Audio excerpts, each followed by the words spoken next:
Christie, I'm going to open this podcast in just a really strange way. Normally, I have something that's just going to make you laugh, and I'm just out of ideas today. So I don't know what it's going to do. See, I told you I would laugh no matter what. All right. Well, we're coming right back on the good side with Luis Rivera. Hi, Christie. Hi, Jeff. We're recording now. The many hours of conversation you and I have had, we've had probably half of them that haven't been recorded. You know what we should do? We should start a podcast. You think? Let's call it the why and the buy. How's All that? right.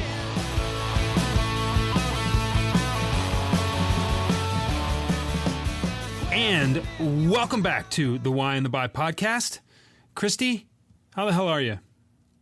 I'm doing great today. How are you doing? Well, aside from my utter loss of words in the opening, I just, every once in a while I got a punt, and that's what I did. It's all that house remodel you've been doing, right? Don't even get me started with that. That's just projects on top of projects. The thing about opening up a home renovation project is every project is interconnected. So there's one after another, and you want to take this off and put this over here, and it's why. I mean, I love it, but it's why I'm always afraid to do it. But it's kind of like selling, actually. When's the last time you heard that jump made? Everything goes. Everything ties to sales. It's very, very circular. There's one thing leads into another, and there's always a gap to be bridged. But we've got a very interesting guest today. His name is Luis Rivera. I will let Luis introduce himself. I've met Luis a couple of times, spent some time with him, and the guy's just got some really, really great ideas and has applied them to his business, helping first responders in communities, police officers, firefighters, to stay on the job. He refers to them as tactical athletes, and I will let Luis explain the rest. Luis, thanks for being here. How are you? Why don't you tell us a little bit about what the Tactical Athlete Human Performance Institute is all about? Yeah, great. Thanks for having me on. I appreciate it. So by trade, I'm a physical therapist and an athletic trainer. I've been in practice for almost 20 years now. And we had this unique opportunity in Milwaukee, Wisconsin back in early February of 2010 it was. And we, at the time, the fire department had a program referred to as the Wellness Fitness Initiative. It's what they call in the fire service industry the gold standard for firefighter health and wellness programming. It was established in the early 2000s, and they put together a task force of 5 to 7 cities around the country to take components of health and wellness and try and formulate a system that was going to have some longevity and have some teeth behind it.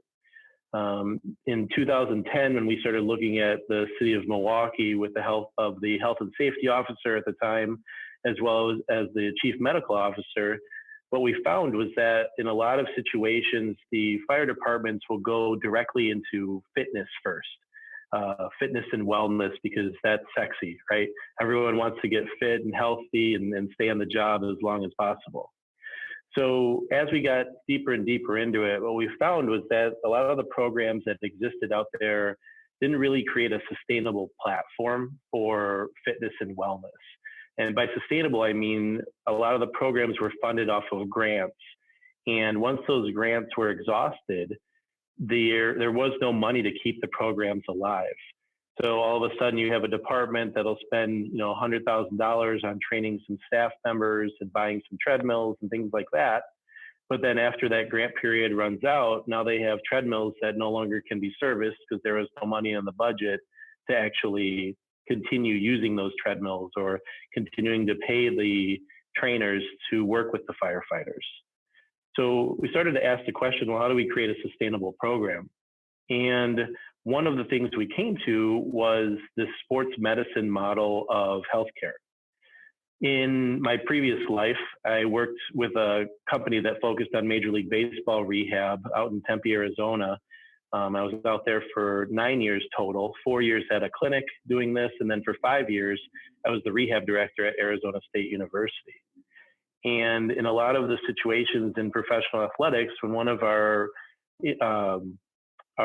baseball players or athletes at ASU get hurt, we need to make a decision quickly in terms of whether or not they can go back that day, that game, or if it was something that's going to be longer lasting. And when you're dealing with a sport like football or even with baseball, with football, you're looking at timeliness of it more than anything, because you have, 12 games or 16 games you're playing a year.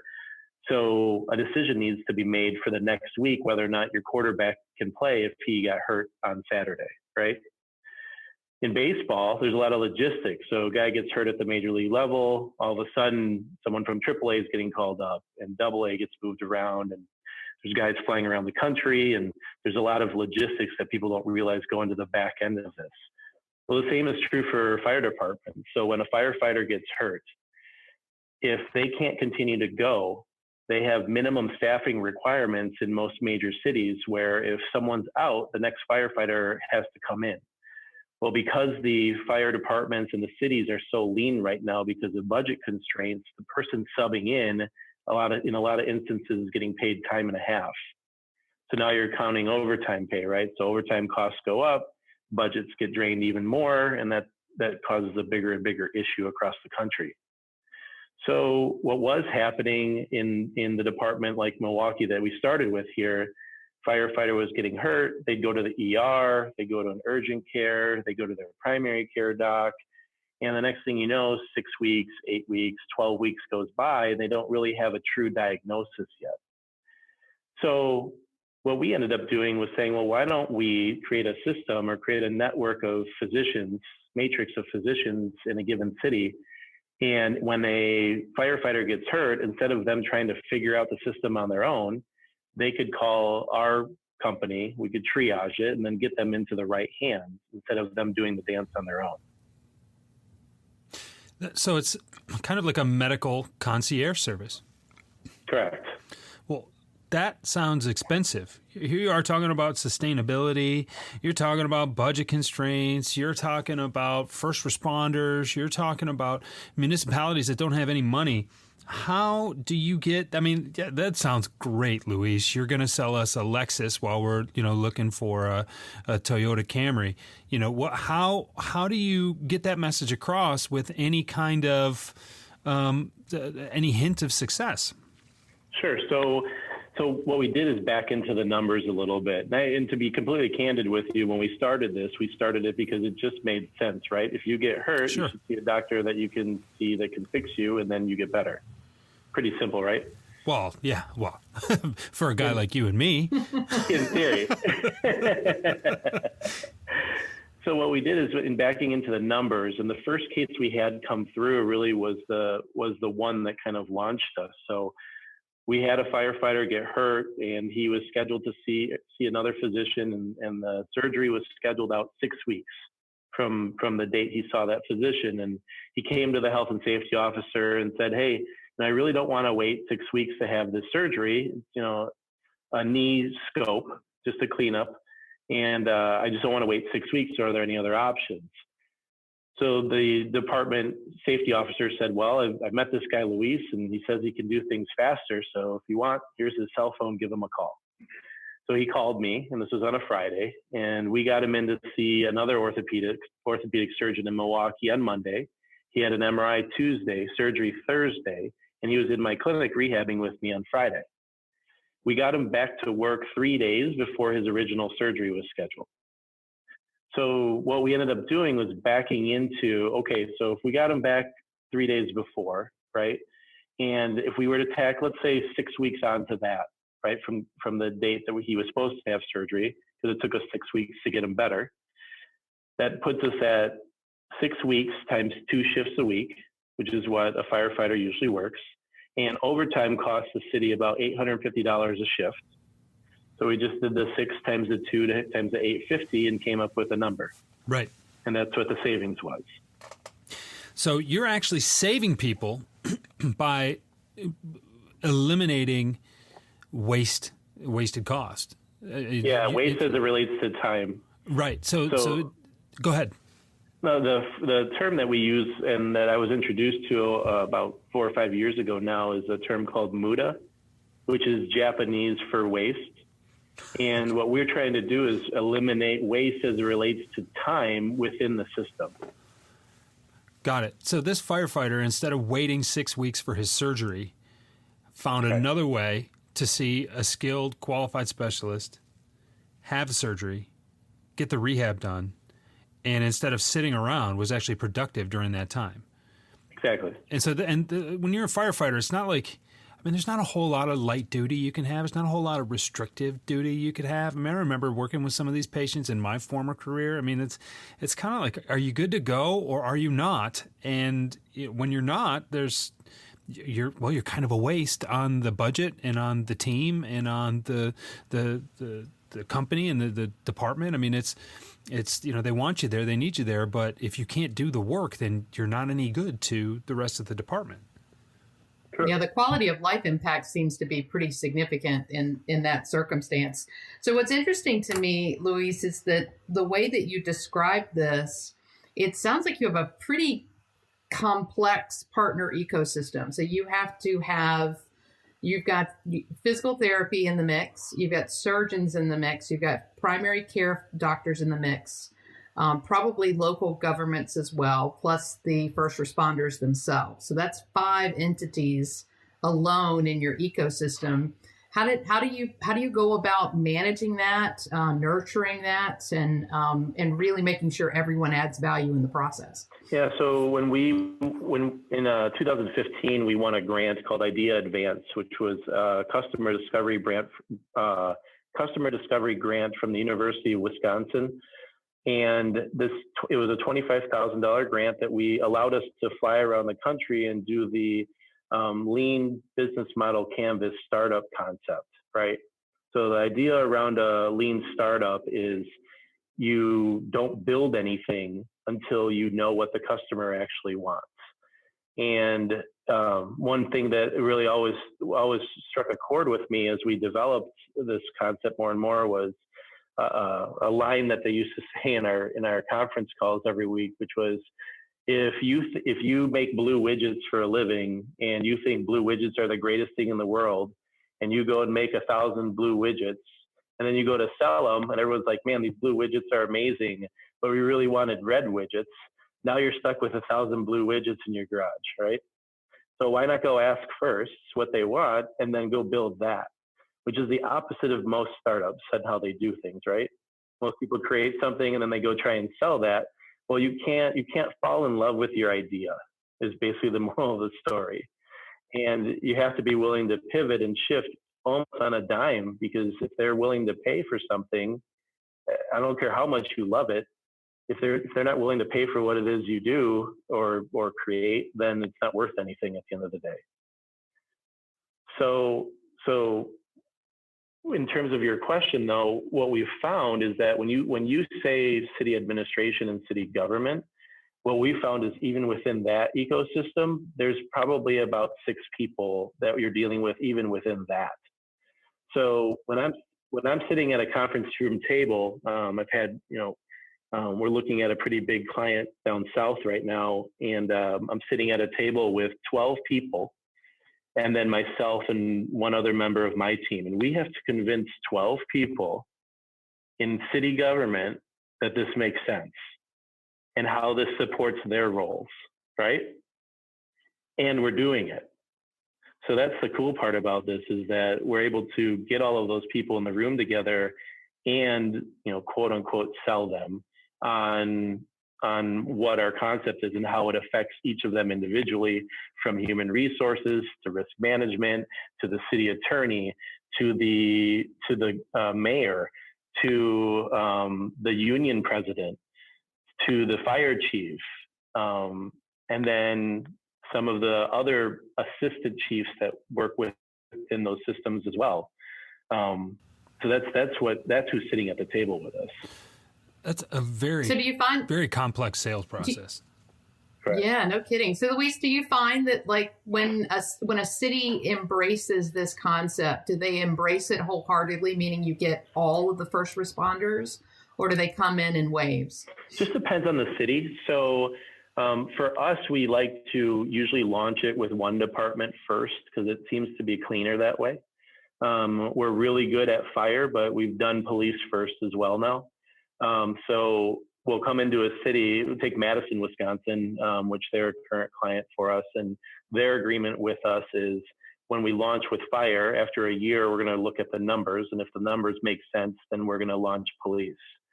So that was the agreement. Now they wanted us to do both at the same time, but we know better now because we've done it a few times that this is a better model. So when you look at the people in city government, the people involved with the fire departments, the mayor, you're talking about trying to get the attention of people who are notoriously busy and who also work notoriously fixed schedules sometimes. In short, these are probably the hardest people in the world to get a hold of.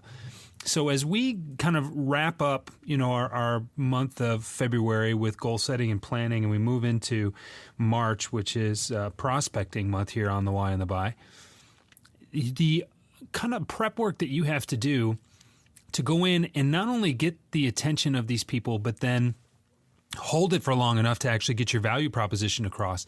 You cannot possibly just go up to a city employee and say, we're going to save you money. Would you like to meet with us for an hour and a half? Because that we just know it's not going to work. That line does not get you very far anymore. What do you open with something like this? I mean, how do you stand out from the other people trying to get the attention of these same people with, you can't, you're not leading with money. So how do you start the approach, and how have you found is best to kind of hold their attention? What are the hot buttons that you're able to press with these agencies? One thing is that we can save them money. So again, it depends on who you're talking to, right? And there's several different channels that we could enter and exit from, which is unique as well. So sometimes we'll go the human resource approach, where we'll speak with someone in human resources and explain to them what we do and how we can make their claims process better and make sure that they are not dealing with the headaches of the phone call of the firefighter that says, I'm still waiting. It's been 6 weeks and no one's scheduled my MRI yet. And they're just waiting and waiting. And they're dealing with a lot of these complaints phone calls more than anything, right? Sure. So that's one side of it. When you're talking with the union president, we're saying, hey, listen, we're going to give them access to the best physicians in town with the quickest access you could possibly imagine. And you're going to look like a hero, right? And that's what they want to hear, because that's, again, an elected position as well. So they want to do what's best for their brothers and sisters in those positions. When you're talking with the chief, I can say, hey, I can reduce your overtime budget by, if you're 1,000 firefighters, I can reduce your overtime budget by probably $400,000 to $500,000 year one in exchange for a $100,000 contract, right? So that's what we go in on there. So again, it just depends on what door opens, and we have the language now to have that conversation depending upon which door opens at any given point in time. I love that you said you have the language now to have those conversations.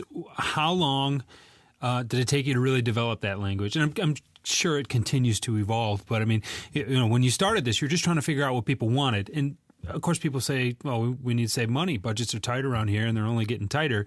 And even when you can save someone money, it is often just the same thing that everybody else is saying, and so the noise kind of gets tuned out after a while. How, and maybe there's a way you can qualify this or quantify it somehow, but I mean, how has your language changed in those sales calls to, what has it evolved from, to where it is today? So I'm going to give you the best story I could possibly give you on this. Oh, I love hearing that. Yeah. So 2015, April, I believe it was, we met with the city of Memphis Fire Department.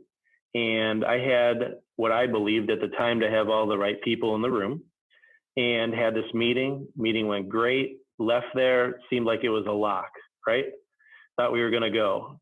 About 3 weeks later, I get a phone call from the city, or an email from the city attorney that says, hey, we loved having you out here, but we're going to defer at this time. And part of this lean startup concept and model is, you have to kind of, swallow the hard pill and say, okay, well, that's fine, but what could we have done differently to maybe close the sale next time?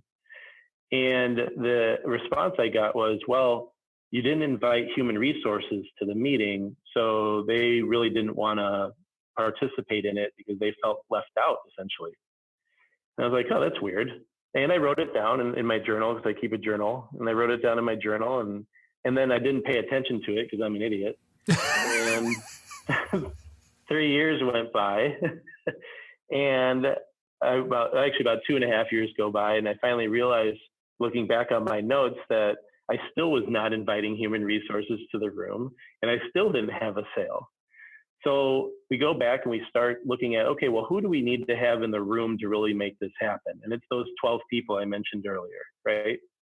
So why would I go out to a city and spend, $1,000 on travel expenses to get out somewhere and not have all the right people in the room from day one? So since then, we've whittled that down and figured out who those people are, and we won't go to a city to make a pitch unless those 12 people are willing to be in that room. Got it. Now that we do that, fast forward, this is again April 2015. Fast forward to fall of last year, so November, I believe it was, of 2017, and we have a meeting with Memphis Fire again. And they had some change in leadership there on the administrative side. And we present again. And unbeknownst to me at the time, one of the people in the room with us at the second meeting was in the room at the first meeting. And she came up to me afterwards and said that in the 2 years that I was gone and hadn't been back to present to them, that the new presentation was so much cleaner and so much better than the first presentation that it made it basically a no-brainer to move forward. But it took that experience, right, and the being beat up for the last 2 years, and beating your head against the wall to say, man, I don't understand why is no one doing this, to finally get to the point where you've created a process that is clean and simple. The second meeting we had with them was about an hour and 15 minutes, and they were ready to go. So, what was a 3-year sales cycle, we're hopefully whittled down now to about 3 hours. If you like us, tell us. Send us a message at The Why and the Buy on Twitter, or leave us a 5-star review on iTunes or wherever you got this podcast. Jeff and I are beyond excited that you choose to spend your time with us each week. We'd love to hear from you. And we thank you again for your support and for your connection. So, Luis, ultimately, what do you want to do when you grow up? What's the master plan for this this whole business idea that you've got? I love the way you're approaching this. You saw a need, and you saw that there was more to the story than what a lot of people give it credit for, right? And that, look, forget about, okay, you're right, we've got someone down, we want to get them up and back to work as quickly as possible. Well, what does it do to the company to have someone not at full production? And you look at the back end and you say, okay, there's where we solve the problem. The problem is there is twofold. It's one, you want to give, especially first responders, you want to give these people the best care that you can possibly get. And, what always drove me nuts was that when I was working and selling into hospitals, some hospitals, especially some of those hospitals that were in charge of caring for some of our first responders. You'd see soldiers, coming back from combat, wounded. You'd see soldiers who had been back from combat for a long time.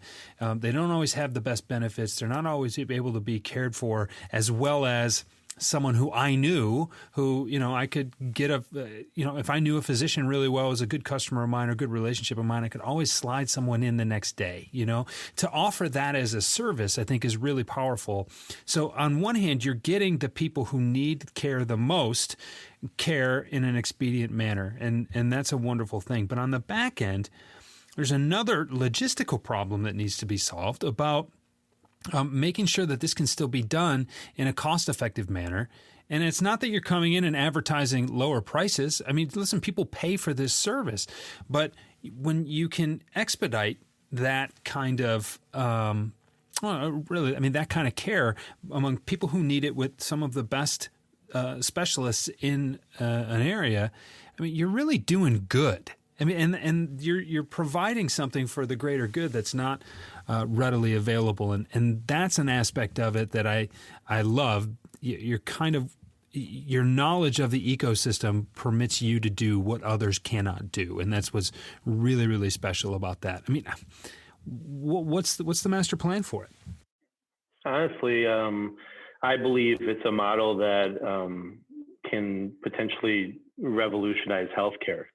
I think it's something that has been overlooked. I think it's something that, in speaking to groups like, I had a really unique opportunity to have a conversation with some professors at Harvard a couple of months ago, actually, and they term it something called healthcare load balancing. So what we do is essentially what we've created, or in the process of creating, is the Uber version of healthcare. So we don't employ physical therapists. We don't employ orthopedic surgeons. I don't own a hospital.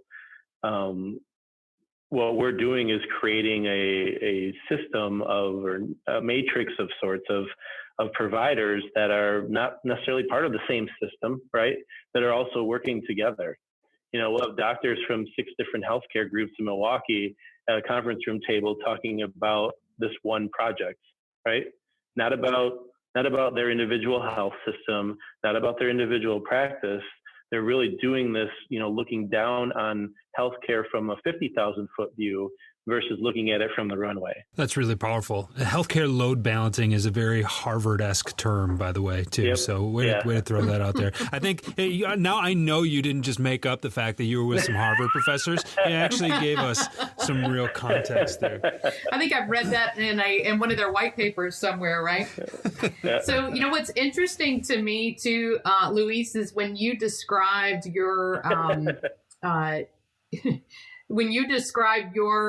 process of perfecting your story, I mean, perfecting that interaction with the local city, it was almost as if your preparation was certainly there, but it was your postmortem was not. So, kind of going back and taking a look and saying, "Oh, wait, I need to make sure that I'm doing this continual process improvement on even my prospecting approach." And I think a lot of salespeople can relate to that because they've made the same mistake over and over and over and over again.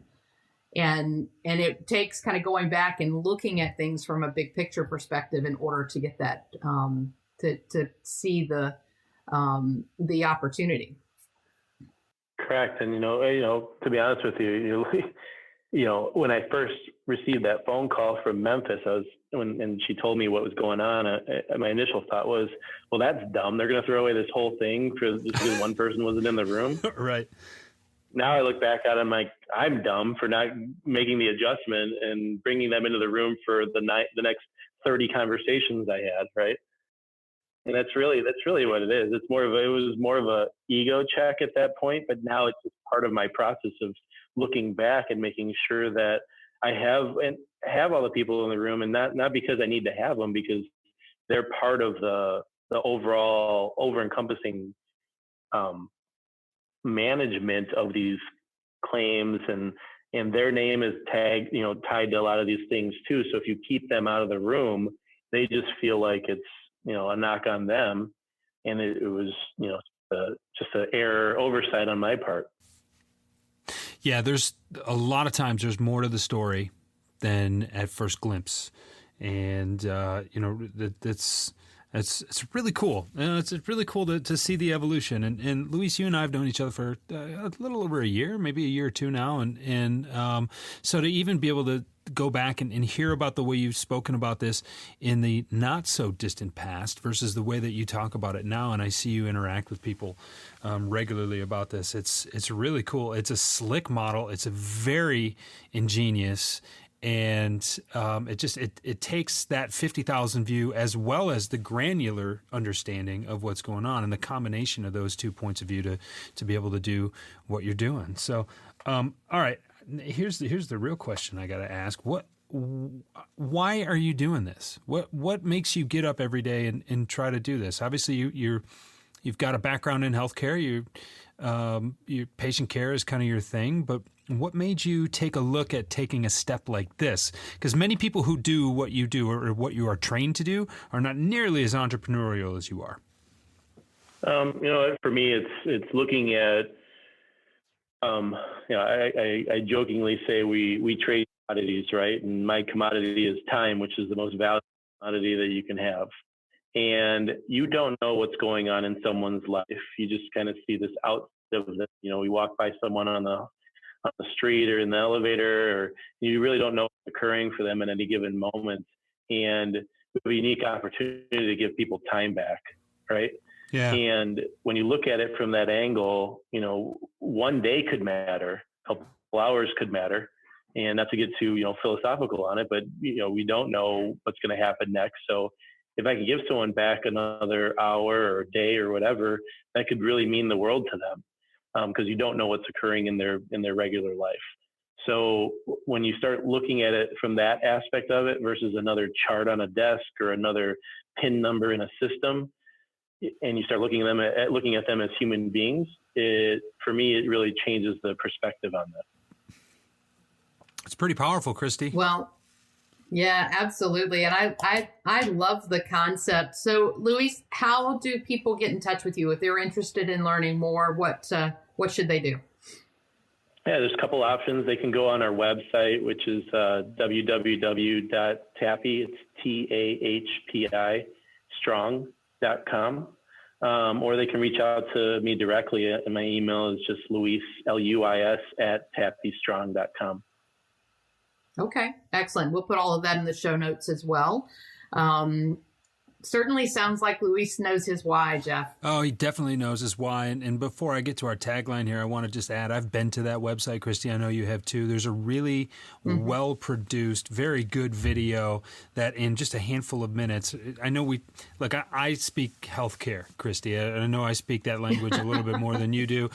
Certainly not even as well as Luis does. But for some of our listeners, it's not always as clear to what's actually going on in this ecosystem. So there's a great video on the website that really succinctly wraps the whole thing together, and you even get to look at Luis's mug for part of it, right? So, I know that's there's some benefit out there, but check out what they're doing with the tactical athlete, and it's really strong stuff, and it is not selling it. It's not overselling it to say that this could change the way that healthcare is performed and distributed, and the way that the whole thing works. And there's what healthcare needs right now are creative people to do creative things like this. So yes, Luis definitely knows his whys, because when you know your hows, no. How did I screw up my own? Christie. When you know your whys, your hows and your whats get much better. We've only said it 70 some odd times to this point. It is one of those You're days. allowed a couple of mess ups. It's all good. Hey, we're all human. We're all human. So thank you, everybody, for being here. Thank you, Luis, for coming on and sharing this with us. Yes. And we will talk with you all again very soon. Okay. See you later. I told you once, I've told you twice. I told myself it doesn't matter. 99% of your success is rooted in your understanding and subsequent mastery of the fundamentals. I don't care what it is that you're doing. I was introduced to the fundamental principles of sales when I read Jeffrey Gitomer's Little Red Book of Selling back in 2005. I actually bought it and gave it away 4 or 5 times before I finished it myself. Now Christie and I want to give you something. All of those lessons and so many more are now interactive and available online 24 hours a day, 7 days a week, 365 days a year on the Gitomer Learning Academy. It has never been easier or more accessible to invest 10 minutes a day in your sales success. Go to GitomerLearningAcademy.com to check it out and send us an email to gla@thewhyandthebuy.com and we'll get you set up with a free 2-week trial. Christie and I were looking for a house band for the podcast, and we were told the Roots were busy, so we found the next best thing. They're called Haskins, and they are gigging regularly in southeastern Michigan and all the time at HaskinsMusic.com. Go check them out. You're listening to the Podcast Detroit Network. Visit www.podcastdetroit.com for more information.